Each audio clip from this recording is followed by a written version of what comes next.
Hello and welcome back.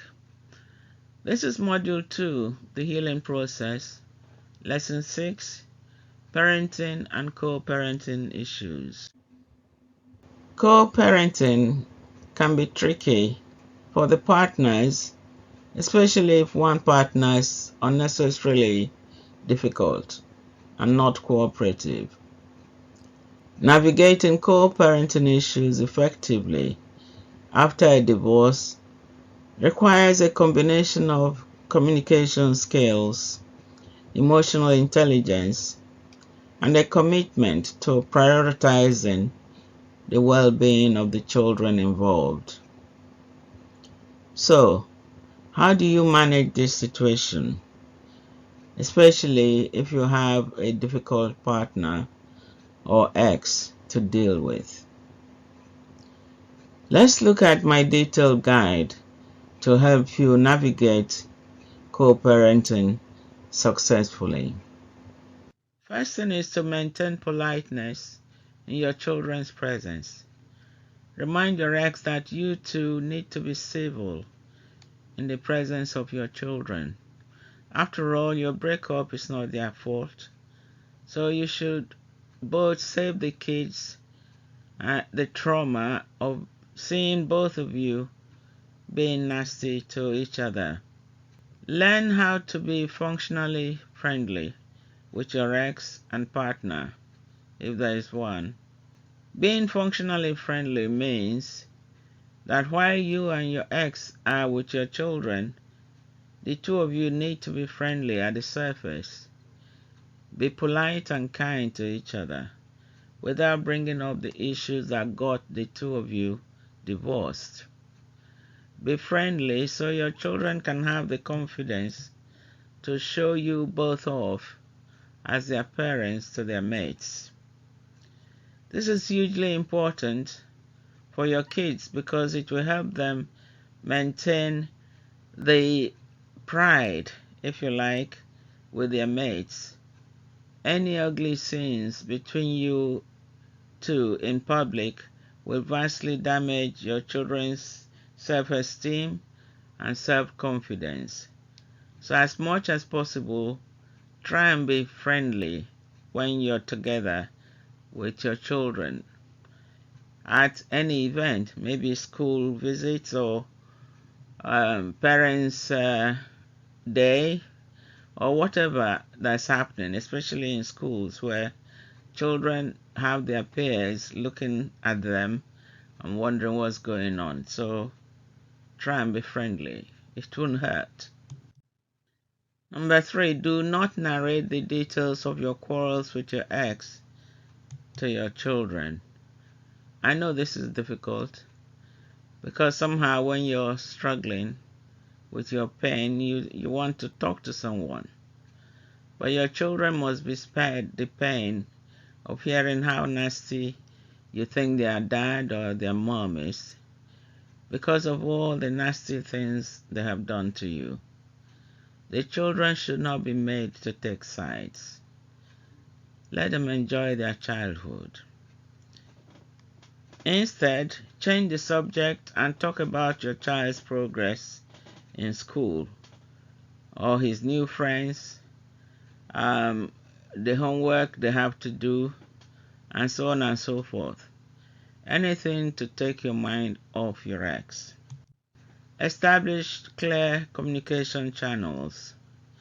Agree on the best methods of communication for you and your co-parent, whether it's through email, text, phone calls, or co-parenting app, if you can find one of those. Set boundaries for communication, such as designated times for discussing co-parenting matters, and stick to them to avoid unnecessary conflict. Number 5, develop a co-parenting plan. Create a comprehensive co-parenting plan that outlines custody arrangements, visitation schedules, holidays, vacations, and decision-making responsibilities. Be specific and detailed in the plan to minimize misunderstandings and disagreements between the two of you. Number 6, visiting times. Arrange with your ex suitable times for the child to visit him or her. Put this in writing and let your solicitor know if necessary. You may have to be flexible on this, especially during the school holidays. Number 7, are you concerned about your ex's new partner? It could be that your ex now lives with a new partner, and this may cause you some concern naturally, because you do not know how this new person will treat your children when they go visiting your ex. Instruct your children to be polite and kind to this new partner. Also, tell them the means of communication with you, like a mobile phone in case they need to report something to you, or in case someone in that home is being unkind or horrible to them. In any way, they can send you a text message or WhatsApp message immediately. Well, remember, children can sometimes lie about someone they don't like. So be careful when you're listening to their stories, because they can make things look much worse than they really are. But try and teach them the importance of being very honest about anything or everything they tell you. Number 8, prioritize the children's needs. Always make decisions based on what is in the best interest of the children, rather than personal preferences or grievances with your ex-partner. Keep the lines of communication open with your children and encourage them to express their feelings and concerns about the co-parenting arrangement. Practice flexibility and compromise. Be willing to be flexible with the co-parenting schedule when unexpected circumstances arise, such as work conflicts or even illness. Approach co-parenting as a collaborative effort and be open to compromise on certain issues to reach mutually beneficial solutions.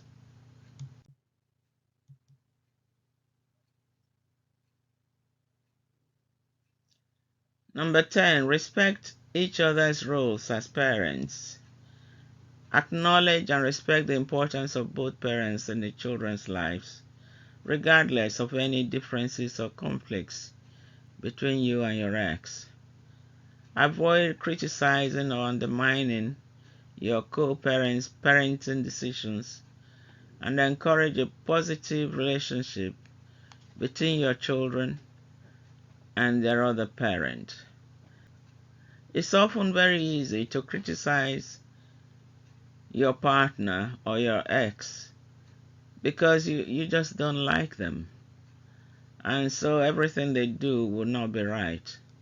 But if you tell that to your children, they too will become critical of their dad or mom, and that will not be good for them. Number 11, manage conflict constructively. When conflicts arise, strive to address them calmly and constructively rather than resorting to anger or hostility. Practice active listening and empathy, and try to understand your co-parents' perspective before responding. Consider seeking the assistance of a mediator or therapist to facilitate the conversations between you two and help you find mutually acceptable resolutions. I can also help with that if you were to consult me on the parenting issues as a different coaching session. Number 12, maintain consistency across households. What I mean by this is, if you have rules in your home which the children are used to, tell your partner about these rules so they can try and create the same sort of rules when the children come to visit, so there's uniformity. Communicate with your co-parent about important decisions regarding discipline, education, healthcare, and other aspects of parenting to ensure alignment. Number 13 is take care of yourself emotionally. Recognize that co-parenting after divorce can be emotionally challenging, and prioritize self-care to maintain your own well-being. Seek support from friends, family members, or a coach or a therapist to help you cope with the stress and emotions associated with co-parenting. Number 14, focus on positive co-parenting interactions. Look for opportunities to foster positive co-parenting interactions, such as attending school events or celebrating milestones of the children together.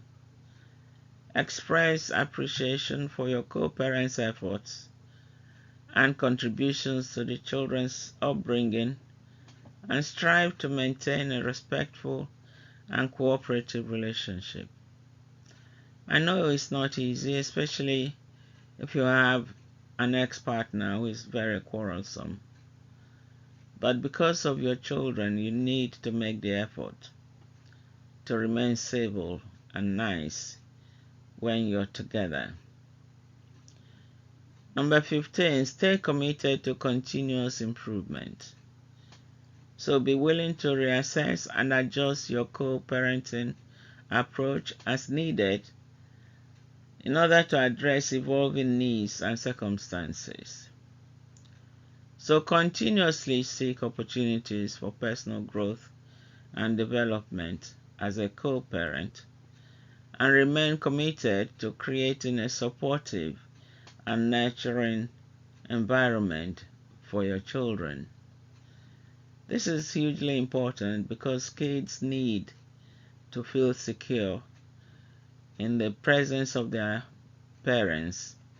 Now, that feeling of security enables them to keep growing and being self-confident in any environment they're in, especially at school.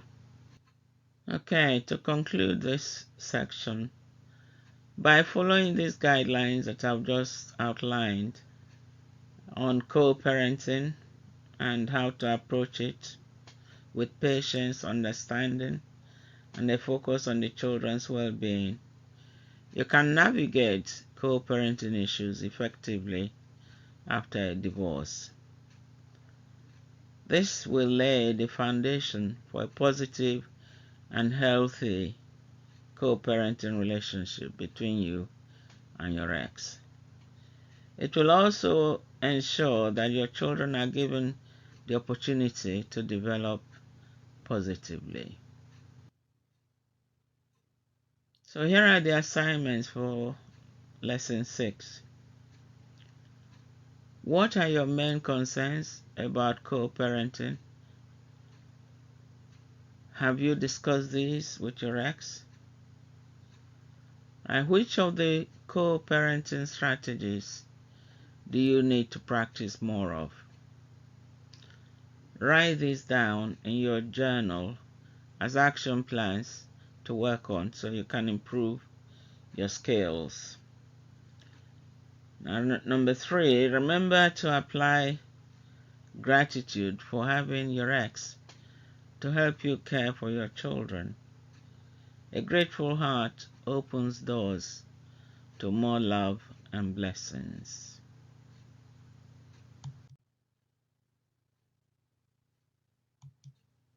So congratulations, you are making good progress here.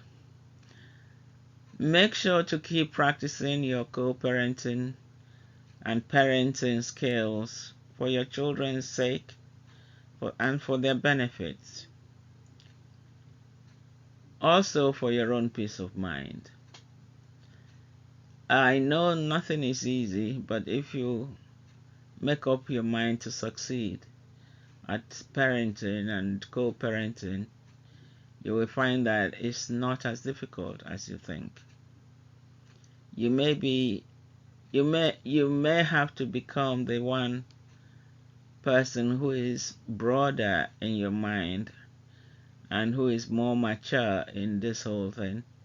So if your ex is the one who keeps grumbling and complaining, you try and be the one who does not grumble or complain. So maybe they will learn a little positive attitude from you.